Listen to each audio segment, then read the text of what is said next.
Bonjour, je suis Nicolas de New Dentaire et voici notre vidéo numéro 3 sur la face cachée des implants dentaires. Dans cette vidéo, nous allons parler des vis de fixation car c'est un peu le maillon faible du système de fixation. Dans l'os, vous avez le ou les implants qui eux-mêmes sont déjà des vis, puis sur chaque implant, il y a un pilier qui est vissé sur l'implant et enfin, vous avez la prothèse elle-même qui est vissée sur le pilier.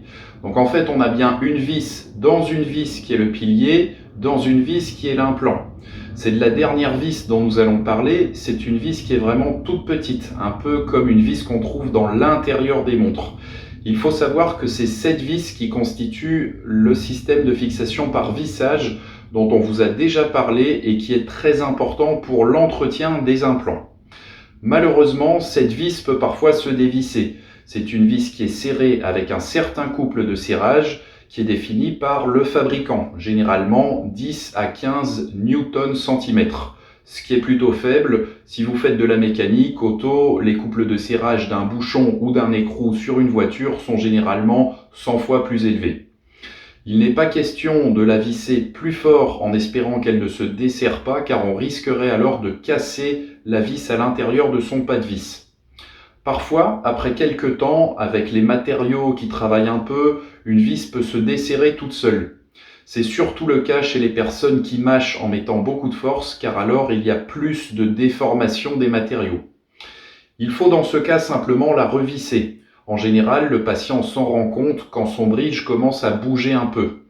Si c'est le cas, il ne faut pas attendre et nous contacter pour faire revisser les vis. En général, quand l'une des vis se desserre, les autres vis finissent aussi par se desserrer. Donc plus on attend, plus on risque d'avoir plusieurs vis qui se desserrent et ça n'est pas une bonne chose car il suffit alors d'un mauvais mouvement pour abîmer le pas de vis ou casser la vis à l'intérieur du filetage.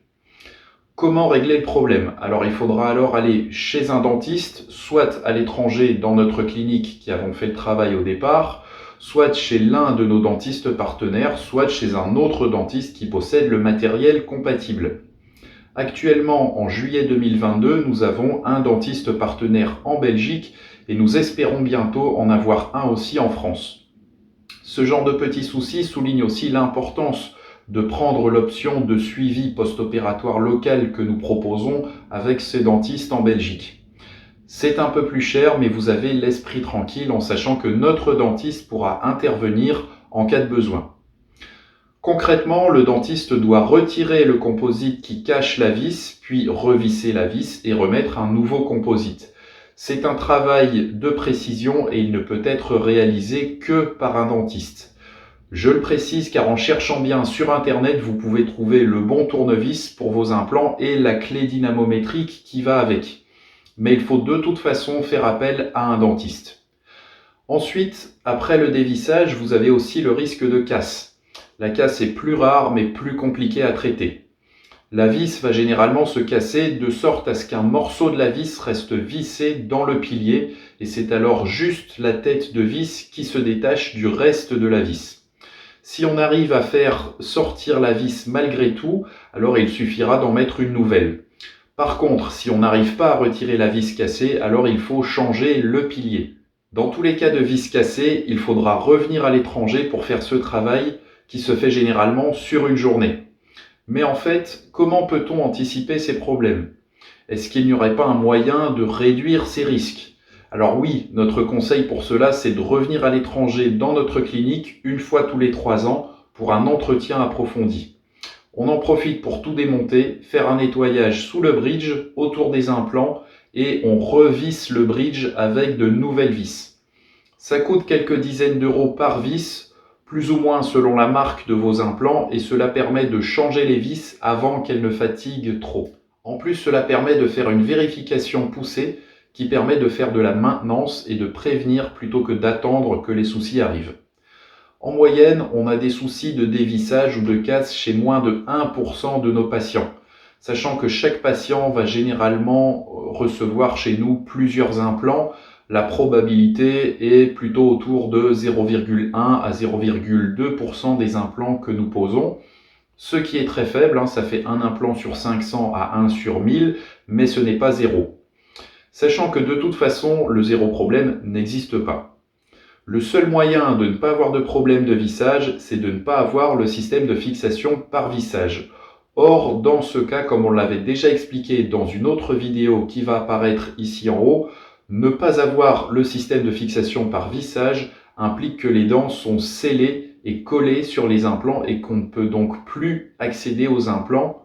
Et sans accès aux implants, impossible de faire la maintenance ou l'entretien et on finit forcément par garder ces implants moins longtemps.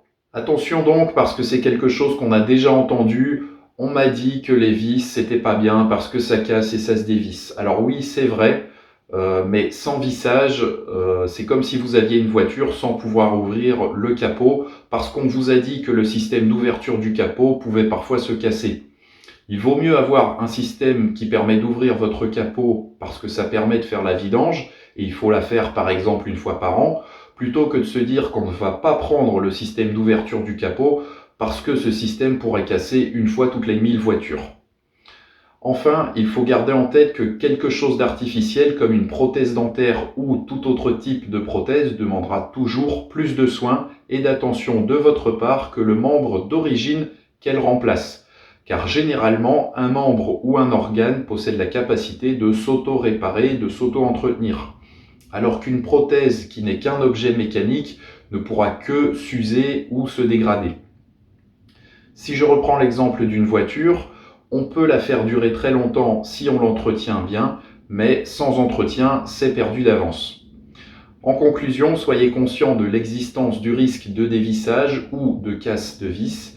Prévoyez de revenir nous voir au moins une fois tous les 3 ans afin de changer ces vis et ça nous fera toujours plaisir de vous revoir. Si malheureusement vous avez un dévissage ou de la casse de vis avant, ce sera l'occasion de faire un contrôle approfondi un peu plus tôt que prévu et on en profitera alors pour vérifier la propreté, les ajustements et le reste des serrages des autres vis. Comme vous avez maintenant dû le comprendre, ce n'est pas parce qu'on vous a posé des implants dans toute la bouche que vous serez tranquille sans rien devoir faire ou rien penser jusqu'à la fin de votre vie. Il faut justement prendre soin et les entretenir au mieux pour qu'ils puissent durer idéalement jusqu'à la fin de votre longue et pleine vie. Et je vous dis maintenant à bientôt pour la vidéo 4 de cette même série sur la face cachée des implants dentaires. Et pour ne rien rater, surtout n'oubliez pas de vous abonner à la chaîne YouTube de New Dentaire. À bientôt!